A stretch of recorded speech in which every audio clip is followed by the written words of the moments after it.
What is the darkest, most disgusting secret in your past? NSFL.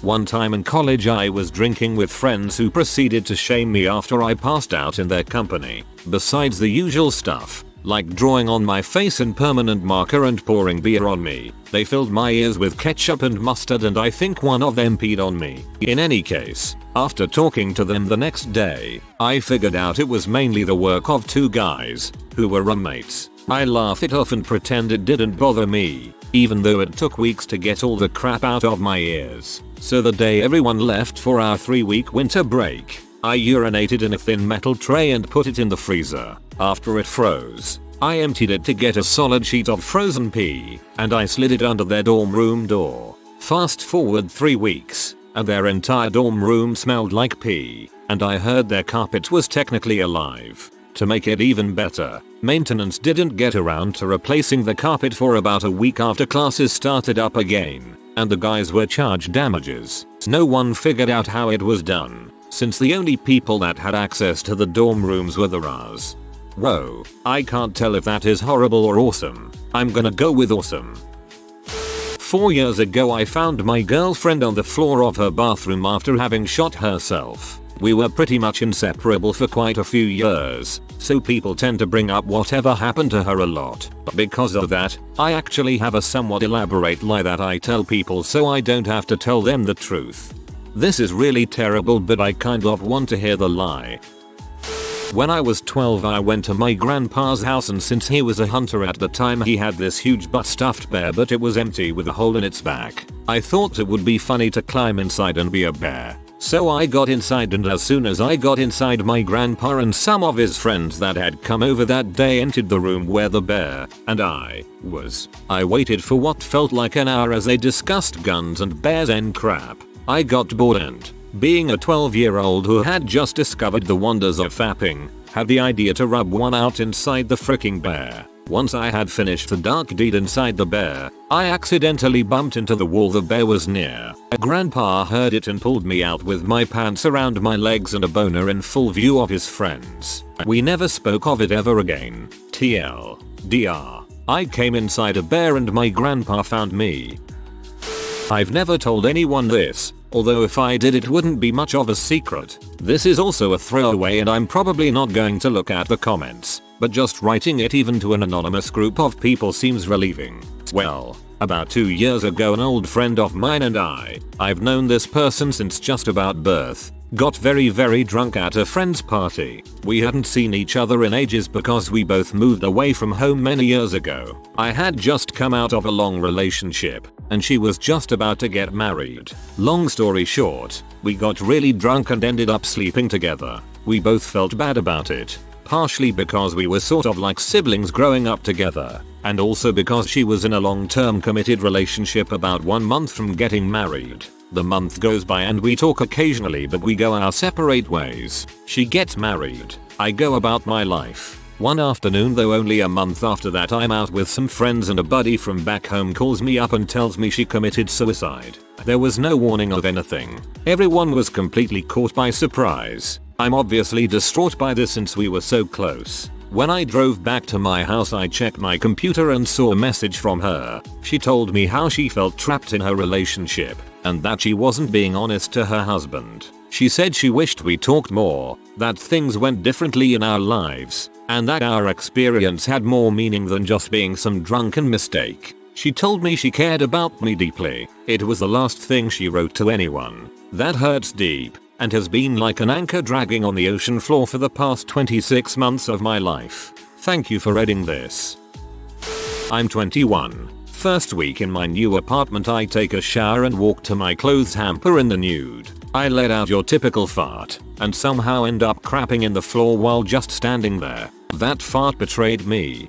I did this in a hotel room in Singapore, in front of my girlfriend, now ex-girlfriend. So I was about 8 and I just figured out that grinding my dong on things felt good, but I was searching for something better. I came up with this brilliant idea. I went outside and found the family dog, took him to my room. He was a one big Great Dane. He really liked ketchup, so I took a bunch and put it on my dong. A few weeks later we had a daily licking session. My mama walked in on me one time. I've suddenly felt the most surreal adrenaline rush run through me with shame and embarrassment. I thought I would have received the beating of a lifetime. Instead, my mom laughed uncontrollably for a few minutes as I was crying out of shame. She didn't do anything to me, but she did say, when you grow up, you better have enough money to pay my rent. Haha, your mom had an awesome response. My freshman year of high school, I went on a trip to Disney World with the marching band. We were on our way to ride Splash Mountain when I realized that I really needed to take a crap. I was too shy to ask my entire group of friends to take a bathroom break so I could poop. So I just squeezed my cheeks and hoped that I could hold it all in until someone else needed to go to the bathroom. We were about halfway there when I decided that it would be safe to squeeze out a little fart to take some of the pressure off my bowels. Worst decision ever. What either would be a tiny discreet fart turned into a full-sized turd erupting into my undies. Luckily, the turd was pretty firm and dry, so it just kinda sat there, cradled in the crotch of my underwear for a few seconds. Then, with a swift adjustment of my underwear, the log just rolled out of my skirt and plopped to the ground. I looked back about 5 seconds later and the crap was gone. Some park sanitation ninja must have scooped it up about as soon as it hit the ground. As far as I know, none of my friends noticed, but I always wonder if at least one of them will forever remember me as that girl who crap in the middle of Disney World. So, yep, I took a crap in Disney World in high school because I was too afraid to ask my friends to stop for a bathroom break. This isn't really that dark or anything, but it is pretty hilarious. So my uncles all hunt and they would go to a taxidermist and get some of the things stuffed. I was about 7 or 8, and they brought home these 2 huge stuffed bears. Not stuffed toys or anything, actual stuffed bears. And they were posed to stand and got set up in the playroom at my grandmother's. I don't really remember what my thought or motivation behind it was, but I have a distinct memory of sitting on the floor cross-legged, and this bear's private area was right in my face. And for whatever the freaking reason, I was like, oh crap, what is that little nub? I'm going to wrap my lips around it. About 20 seconds later I realize it was a dong and then freak out because I thought I was pregnant. TLDR. Sucked a stuffed bear's dong and thought I was pregnant. And that is how teddy bears are made.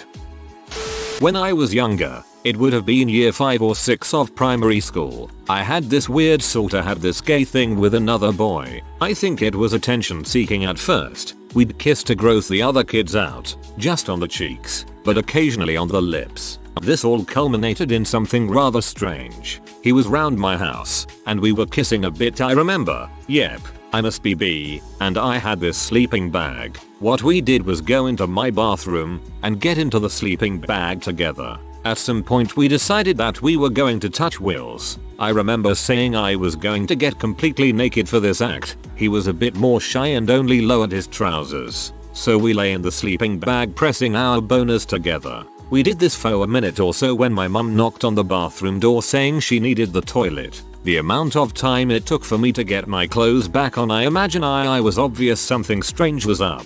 I can only imagine my mum's face now as we both walked out awkwardly carrying a sleeping bag. I feel kinda weird about it as the boy took a turn for the worse recently. He's got some mental problem. He seems disturbed, and to this date I've never done anything with another boy. No one ever mentions my gay period in primary school. Maybe no one remembers, or I have friends good enough to not give me crap for it. First time I've ever said all this.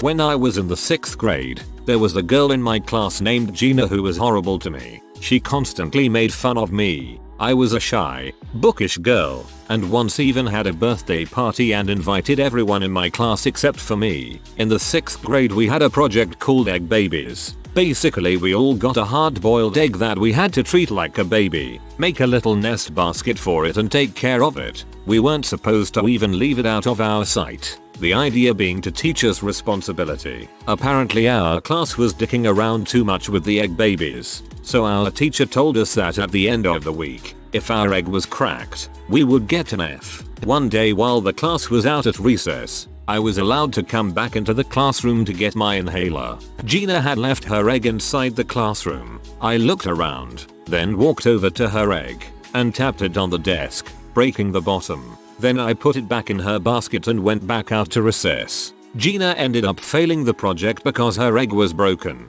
She was really pissed off. I never told anyone, and I still don't regret it. Frick you, Gina. Frick you, Gina.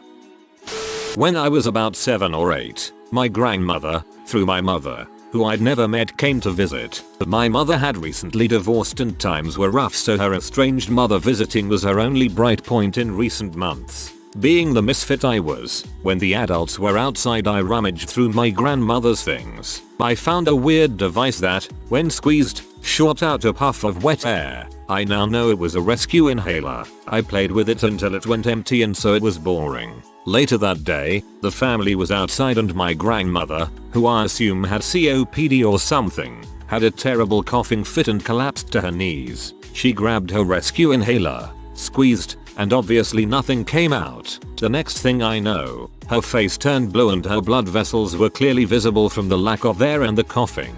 Apparently the stress from the coughing fit caused a blood vessel to rupture in her head. The EMTs said she was dead before she hit the ground. I have always wondered if I should tell my mother that I may have killed her mother on accident, but I'm terrified of what she might think of me. This was about 19 years ago. TLDR. I very likely killed my own grandmother. I realize that this incident was not really my fault. This one event has been a source of immense guilt for most of my life. Thanks to some helpful and professional insight I could not have gotten by talking to those close to me, it is like an immense burden has been lifted from me. Love you, Reddit.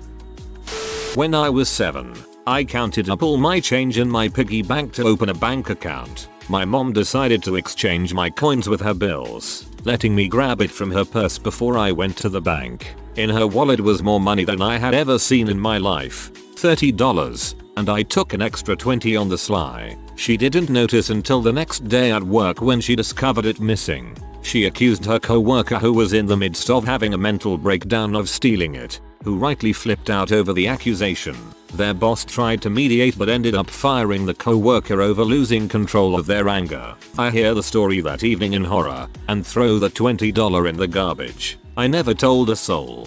I stole $60 from my mother when I was young and was so guilty about it that I used it to buy her a birthday present. She never said she knew, but she knew. This past New Year's I went out with my cousin to go see Laid Back Luke at Pasha in NYC. We ended up getting really trashed because we had free drinks for a few hours there. We both took some Molly after a few hours and we both started rolling and were feeling amazing. Next thing I know, my cousin starts grinding on me, and I grabbed her and started dancing with her. She reached up and grabbed the back of my neck while turning her head and kissed me while we were dancing. Not having a care in the world, I tried reaching up under her dress without any hesitations. Not only did she not jump, she moved down onto my fingers. We continued this until the end of the night while also doing another Molly each. After we left, we took a cab to the hotel that we were staying at. We ended up fricking that night. Waking up in the afternoon the next day was really awkward as we no longer had the drugs and alcohol in our system. We talked about what happened, agreed that it ended up being a really fun night, but that it could never happen again and that from then on we would never talk about it. Somehow I'm surprised that this username was still available. When I was a child, I lived in a foster home. I had my own room, with a TV, and every day I came home from school and watched Fox's Funhouse. Had me a crush on Mr. J.D. Roth. One day another girl came and moved into my room. I wouldn't have minded except she was mean and controlling and wouldn't let me watch my beloved show. One day she told me that her mom actually lived a few blocks away from our house, and I convinced her to run away. I didn't realize at the time that runaways ended up getting sent to a group home. I just knew that I wanted her gone. It's been almost 20 years since that happened and I still feel terrible. I hope she is okay.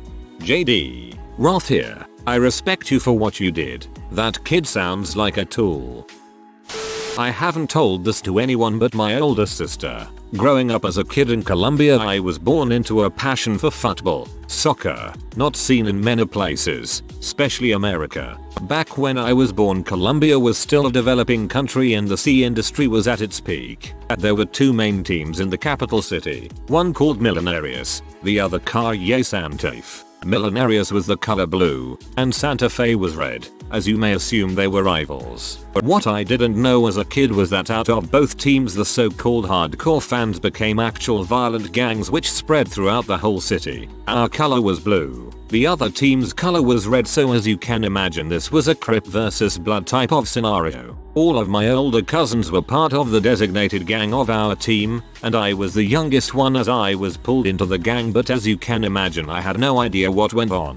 All I remember was being at parties with my cousins just sitting in the corner playing with toys and seeing a bunch of people with blue shirts and blue bandanas. One day when I was 3 we were walking in the barrio, the hood, the ghetto, in a group of almost 15. I was sitting on my cousin's, then 19 years old, shoulders when I heard the first gunshot. Quickly I feel my cousin's hand slap my face as he quickly grabs my head and pulls me close to him. I felt every step he took go through my body as he ran, and he ran a lot. Finally he put me behind a really big trash can which was against a wall. He told me to cover my ears and close my eyes, that no matter what happens, what I hear, what I smell, no matter what, I shouldn't open my eyes or uncover my ears. He looks at me, kisses my forehead and runs away. I was crying as you may imagine, and I rocked back and forth putting my hands against my ears and closing my eyes so tight they hurt. I didn't know how long it has been, but I decided to look for my cousin. I see many dead bodies and blood for the first time in my life. Remember, I was 3. I stuck my head out to the side of the trash can and saw my cousin being stabbed multiple times in his chest. And that's when the police sirens became audible. As the gang members of the opposite side begin to run, and my cousin bleeds to death, our eyes met. He smiled, and before I could smile back I felt a female police officer grabbing me, throwing me in her car and driving off. I don't remember much of that ride or the few days after. I'll just never forget that day, that last smile. To this day I wish I could give everything I've ever had, just to be able to smile back. Let him know just how much I love him. He was more than just a cousin. He was my big brother, and I'll never forget him. R.I.P. Sounds to me like the last thing your cousin saw was you being safely taken away by a police officer. I'm sure he went in peace after seeing that. I used to be a Mormon. That's not it. And I had to attend seminary classes at church every school day at 5 a.m. One day I went into the church bathroom to take a crap when this other guy in my class comes in. He must not have noticed I was sitting in the stall because I heard him unzip his pants in the urinal stall right next to me and thapping noises. Thap as in flicking his dong with his fingers. He said, "Hey, wake up, wake up." Then he proceeded to masturbate for about 5 minutes and said, "Yeah, that's it. Now get back in there." He zipped his pants and left. That's not all. I was mortified at the same time as almost laughing my butt off. I was too embarrassed to call him out on it while I was on the toilet. I got up, washed my hands, went out of the bathroom, and he was about 10 feet away. He looked back. I never felt so embarrassed for another human being in my life. I never talked to him about it or anyone else, but he knows. And I know what he did those early mornings at the church. AMA request for that guy. I know his first name and saw him at Walmart once recently. This being 10 years later. TL. DR. Listened to someone masturbate next to me when I was 14 in the most awkward, creepy way. I had fricked at 4 for the first time. Basically we were just playing doctor and we understood that me and her, same age and height, could have intercourse standing. So, yes, you can have an erection at 4. Yes, I did penetrate her. I just inserted my dong in her fanny 2-3 times a day and left it there. We did this for 2 summers and then she had a vaginitis, so she told the doctor about it. In fact, the whole neighborhood knew it by the end of the summer. 25 years after, we are still very embarrassed of this when we cross each other.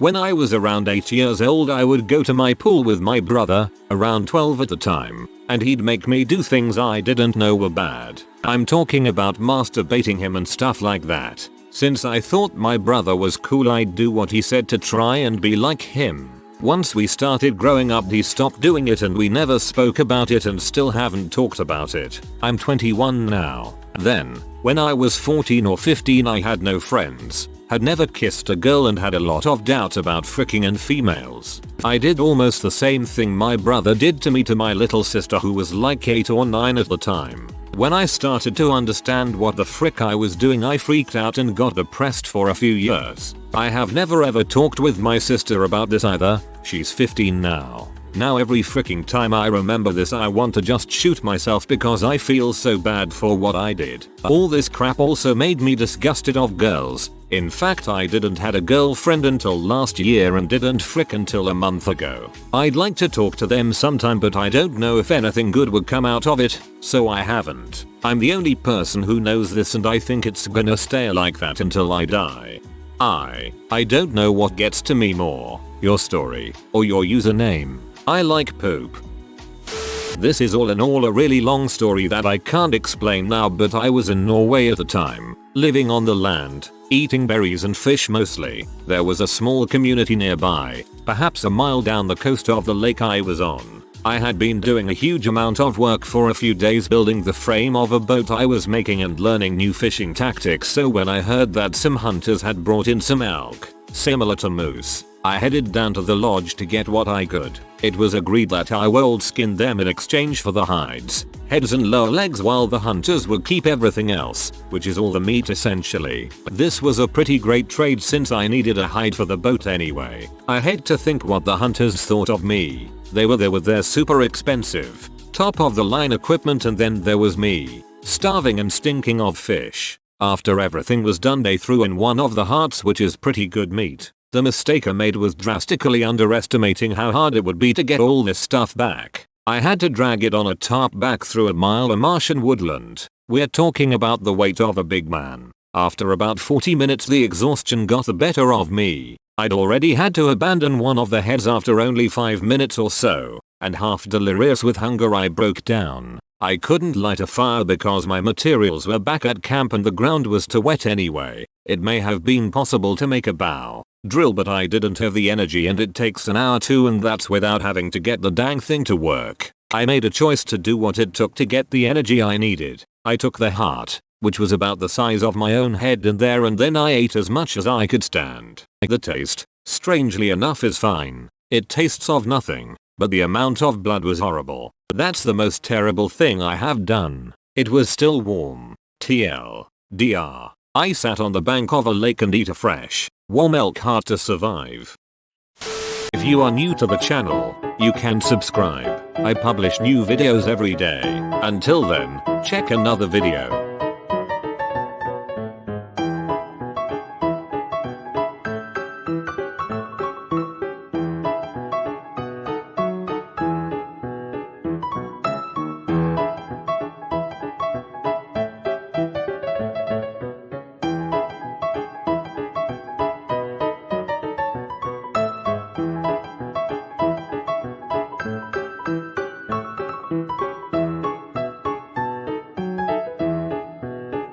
Bye for now.